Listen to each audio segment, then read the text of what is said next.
All right, so we are on to episode 4, The Intruder. This is where we get to learn a lot more of Ida's backstory and one particular ailment that she has. Um, Before we get too deep into the narrative itself, as always, Brock, I have to ask, what are some things you've noticed about this episode? Um, I like that they're finally getting into what was kind of under the surface a little bit before that, like King and Luce are very similar, how they want to feel important and they aren't. Yeah, I'm liking that quite a bit. Yeah, they're developing a nice sibling dynamic, which is Yes. which is always very endearing. Oh, absolutely. Misao, how do you like King's lessons about the demons? Just looking back on this episode in particular, major callbacks from later on. Like this episode, like it goes back to this episode in certain moments later on. Oh yeah, for sure. So really, all the details that were given are that Ida was cursed, turns into this owl beast. The owl lady. Yes. She isn't called the. Their That's argument why she's about called the owl lady, because she turns pretty much into an owl-like beast. The argument about why she's called the owl lady at first was pretty hilarious. Because she called some rat bones. Hootie remains the best. There's an exact voice that is so similar to that and says stuff just like that, but it is escaping my brain. I can tell you this: when Alex Hirsch came up with the voice for Hootie, he was really just doing a bad Mickey Mouse impression. That's impressive. Yeah. Okay, now I know what it is. There is a man, if I can find it. There is a skit in a YouTube Let's Play where they come up. There's an off-handle, like fake Disneyland, and he comes up with a voice for a character called Mackie Moose. He's like, "Can something still be homemade if you're homeless?" That's what it is. You're not wrong. Yeah, that is just basically a bad Mickey Mouse impersonation. It is impressive. And yet somehow it stuck throughout the series. That is the perfect voice for someone that does that crap like that. Yeah, indeed. Now, what did you think of the weather in this? I knew it wasn't going to be normal rain. It's just like they're making too much of a deal out of it. Pain bows was my favorite one. What was the other one? Like something tornado. Yeah, I can't remember exactly how they mentioned it, but they had some version of hail, something on a tornado, and then pain bow stuck in my head. That was probably my favorite. Oh yeah, the rainbow. Yes. You look at it, you turn inside out. Inside out. Closes her hoodie even more. We're boo-boo buddies. They are. The other thing we learn is how magic is performed by witches, and it's kind of funny how it partially. Yeah, I love how it's explained. She's like, "Where do you think magic comes from? From the heart?" Heart? You're actually not wrong. Actually, not wrong. They all just think it comes out of nowhere. It has to be made from something. It's a law of equivalent exchange. It's just a bile sac attached to a human heart.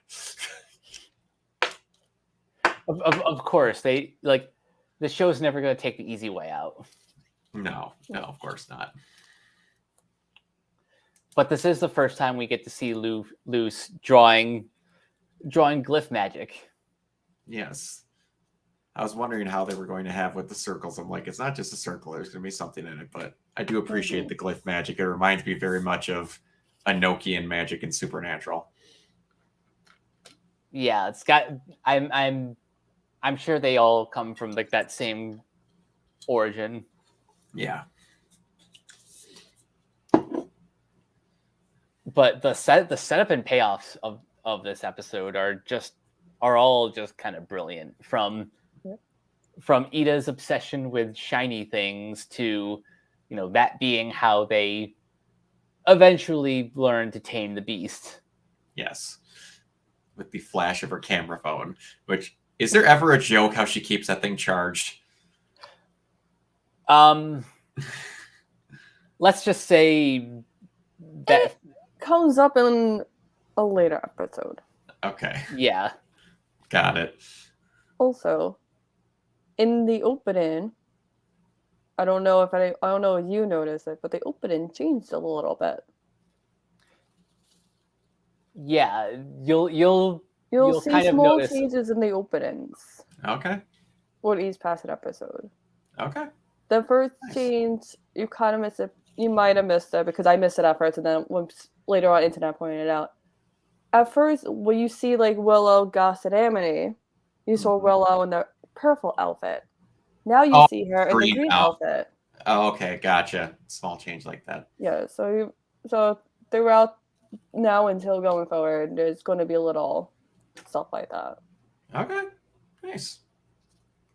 Yeah, they're very good about making adjustments in the opening when it's appropriate. They do multiples at one, like Ruby Volume 9.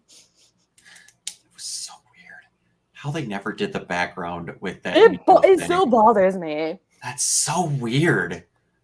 How they did it with one and not the other. I almost imagine that was a pure editing mistake. I hope so. That's so weird. But yeah, anyway. Anyway, before we see Ida in her owl form, one thing I do kind of love is the snaggleback that that sneaks into the house, and we like until we see the owl beast, all we see are like these shadows of this beast just wreaking havoc. Mm-hmm. And then we get to the reveal. It's like, wow, that's anticlimactic. That's what it is, though. That is one way to show it off. And if you're going to have an episode centered around those two that somehow make it look like Ada got taken out, you have to. It was a good setup for it. It was, and I think this is probably one of the first times that the show really kind of leans into a little bit more of the macabre. The way that the owl beast is presented, and all like the shrouding and mystery, which she mentions that she doesn't know how she was cursed, so we'll play a little bit of a betting game. Oh God! She has a memory flashback, and so Ida's like someone, that person that she kind of saw fade, like that shadow, an anti-spiral. So someone gave her the curse. Doesn't know who and how the person gave her the curse. You want me to guess? And any sort of ideas you have. We won't make it official until. Actually, no. We should probably lock it in now. Oh dear God. Okay, so yeah, it's either going to be all we got to see was a bordering on an anti-spiral in the doorway from a memory. So I'm going to guess it was the only thing that I don't get, or that is making me think it's not a family member, is that King made a comment that that's not the worst ex-boyfriend that she's ever had. And I don't know if that was a throwaway joke or if that was an honest statement. So, if I'm allowed to get two options, I'm going to guess it was a spurned ex-lover or... Oh, that'd be giving three options. So I'll go with a sister. Okay. I will not say anything more, but I can't say anything or guess because I know the answer. yeah. So I'm just gonna sit in my head with the interesting theory that you came up with. Okay. We'll see. I don't know how much we're supposed to pay attention to dialogue because some could just be jokes and some could not be, so we'll see. That's part of the fun of watching this because, yes, this show leans a lot into humor, but that also can ease you into a false sense of security. So pay attention, but also don't forget to just enjoy what you're watching. Yeah. Oh, absolutely. Like, this is your first time watching it, so watch it. So watch it. This is our second time, so we're going back like, oh, we missed like little snippets. Oh, And That type of thing. And just so the audience is aware, unlike seasons 2 and 3, I've only ever seen the first season once. So, you know, outside of like just watching random compilations, I'm essentially watching the first season for the first time again in full. For me, reason why you never I'll watch like one specific episode of the season, and then I'll watch kind of like this season 1 finale. Like, I'll go back to those episodes. The only reason why I've only seen the first season like so few times is because I hopped onto the show late, and B, because while like by the time season 2 started, like I was so into the fandom that I would just end up repeating episodes like a couple different times. Mm-hmm. Yeah.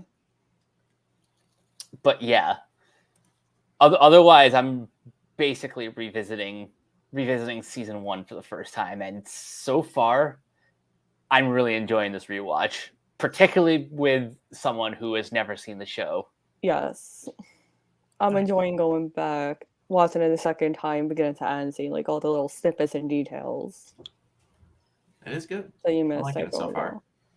And I'm really excited for the next episode because there's even more lore to introduce. And yeah, I don't want to say too much, just that you'll have a better understanding of like how magic is handled in this world. Yes. Cool. Nice. I'm looking forward to it. All right. Anyone have any final thoughts before we wrap this one up? No, just ready for the next one. Yeah, but all right. That monster, the pink one. Mm-hmm. You will see him, I think, a handful of times later. He's a recurring character. For all the right Kind of. reasons. For all the right reasons. You know what episode in particular I'm talking about? That is why he comes in one episode, and it's hysterical. Okay. Oh, God. Okay. All right. So before we get out of here, Misao, where can everyone find you online? You can find me on Twitter at Kilo028. And Brock, where can everyone find you? You can find me everywhere on Organoid Zero, depending on what is available and what's the hit thing at that time, mostly on Twitch and YouTube. And you guys can find me on various social media at Captain K42. You can check out my quick thoughts on letterboxd.com/CoachK42. And you can follow Renegade Pop Culture on Facebook and Twitter at Ren Pop Culture. You can also find us on YouTube, on Podchaser, subscribe to our Patreon at patreon.com/Renegade Pop Culture. Listen to all of our podcasts on Spotify, Apple Podcasts, wherever you listen. And last but not least, everything can be found at renegadepopculture.com. You need to escape, so do we. And until next time, peace out.